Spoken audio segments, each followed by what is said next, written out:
Shalom Bapak Ibu Saudara yang dikasihi oleh Tuhan. Salam sehat bagi kita sekalian. Berjumpa kembali dalam program renungan harian GKPO Halim Perdana Kusuma. Kita berjumpa di awal bulan Februari 2024. Kita percaya bahwa kita ada sebagaimana adanya semua karena kebaikan dan kemurahan Tuhan.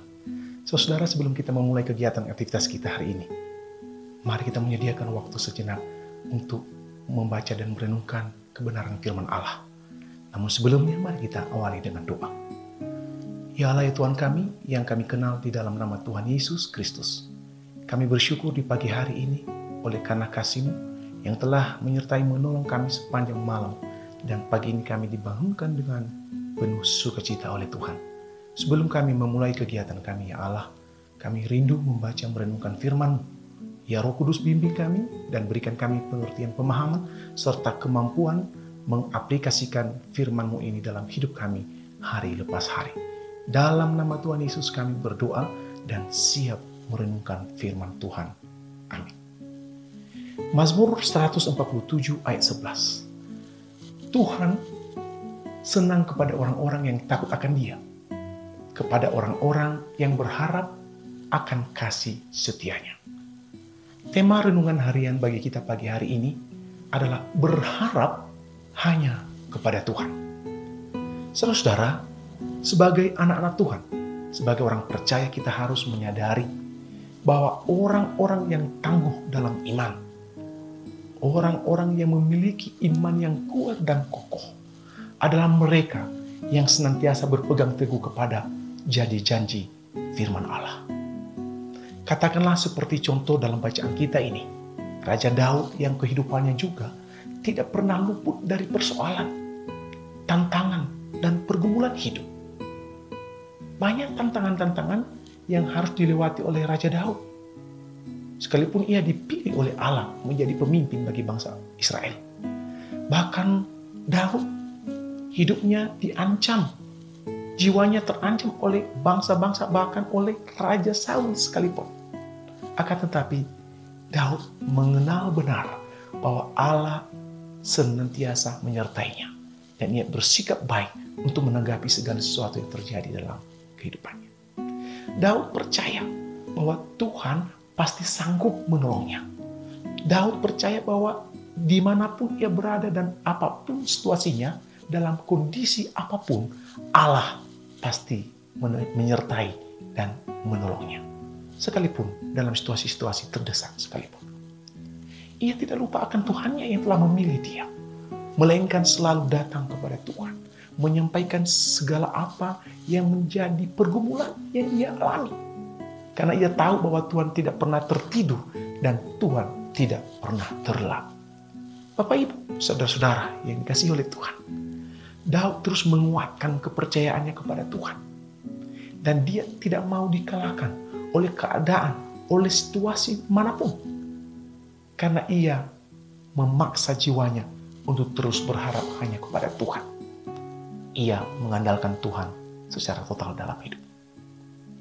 Dari Mazmur 147 ayat 11 ini, kita bisa terinspirasi dan dapat berkat di dalamnya. Oleh karena ada beberapa hal penting yang harus kita renungkan dan kita aplikasikan dalam hidup kita.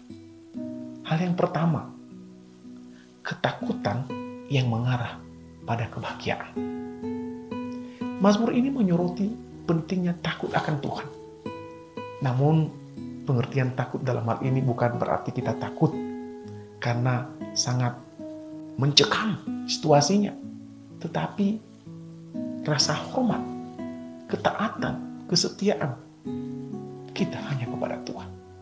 Takut akan Tuhan artinya adalah mempercayai Tuhan dalam segala aspek, dalam seluruh totalitas kehidupan kita. Sehingga dengan demikian, setiap orang yang percaya dan meyakini hal itu, maka ia akan memperoleh kekuatan yang datangnya daripada Tuhan. Bapak Ibu, saudara yang dikasihi oleh Tuhan. Sebagai orang percaya, ketakutan yang sehat terhadap Tuhan itu akan membawa kepada kebahagiaan. Karena itu mencerminkan hubungan yang intim dan hormat kita sebagai orang percaya kepada Tuhan yang menciptakan kita. Yang kedua, menanti kasih setia Tuhan. Mazmur ini mengajak kita untuk menantikan kasih setia Tuhan dengan seluruh ungkapan hati kita yang paling dalam. Ketika kita mengandalkan kasih setia Tuhan, kita dapat hidup dan selalu berharap hanya kepada Tuhan. Yang ketiga, kebahagiaan dalam ketaatan. Orang yang takut akan Tuhan dan menantikan kasih setianya, ia pasti mengalami kegembiraan. Ia membawa kebahagiaan di dalam seluruh kehidupannya. Ia tetap senang bersuka cita oleh karena Allah menyertai, menolongnya. Bapak Ibu Saudara yang dikasihi oleh Tuhan, mulai hari ini, mari kita belajar dari semangat firman Tuhan yang luar biasa ini. Kita belajar berjalan bersama dengan Kristus melalui iman percaya kita.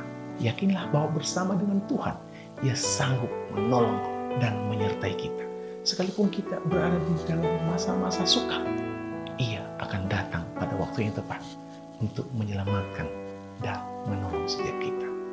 Mari kita tetap hanya berharap hanya kepada Tuhan. Selamat beraktivitas sepanjang hari ini. Tuhan menyertai dan menolong. Amin. Mari kita berdoa. Bapa di surga, dalam nama Tuhan Yesus, terima kasih renungan firman Tuhan yang sangat singkat dan sederhana kami dengarkan pagi hari ini. Kami mohon kepada Tuhan, biarlah kekuatan, kuasa Roh Kudus-Mu yang memberikan kami kemampuan untuk mengerti dan mampu mengaplikasikan firman ini dalam hidup kami sehari-hari. Berkati setiap kami umat Tuhan, seluruh umat Tuhan yang ada dimanapun Tuhan menyertai mereka dalam setiap kegiatan aktivitas hari ini. Terlebih hamba berdoa untuk setiap kami yang dalam kondisi sakit dimanapun berada, yang dirawat di rumah sakit, di rumah sakit, dimanapun. Tuhan berikan kesembuhan, Tuhan jamah, Tuhan tolong, dan biarlah damai sejahtera sukacita yang daripada Tuhan memenuhi setiap kehidupan kami. Berkati kami hari ini Tuhan, berkati pekerjaan pelayanan kami, biarlah nama Tuhan senantiasa kami agungkan selamanya, seterusnya, dan selama-lamanya. Hanya di dalam nama Yesus kami berdoa. Amin.